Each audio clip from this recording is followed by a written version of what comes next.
Sosok Nur yang sempat mengaku menjadi istri kedua dari Kompolde menjadi perbincangan dalam insiden tabrak lari di Cianjur, Jawa Barat. Apalagi setelah dirinya membawa-bawa nama penyidik Polda Metro Jaya Kompolde sebagai suaminya.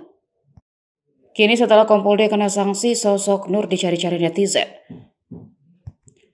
Nur disebut menghilang ketika hendak pergi ke kantor polisi untuk klarifikasi mengenai mobil Audi tipe A6 yang menabrak mahasiswi Selvi Amalia Nuraini. Yudi Junadi, pengacara keluarga Selvi, sempat bersama-sama Sugeng dan Nur menemui wartawan pada Jumat 27 Januari kemarin. Usai pertemuan itu, Yudi diminta oleh Sugeng dan Nur untuk menjadi pengacaranya sekaligus karena mereka satu perspektif bahwa mobil Audi tidak menabrak Selvi. Dari pertemuan tersebut, mereka berencana mendatangi Polres Cianjur untuk mengklarifikasi.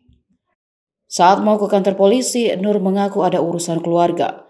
Namun ternyata Nur pergi sendiri untuk di BAP polisi.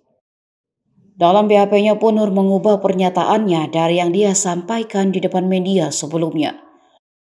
Perubahan kesaksian Nur itu menurut Yudi ada dua hal, soal menyaksikan mobil Audi yang melindas Selvi dan soal statusnya yang bukan istri kedua polisi pemilik Audi.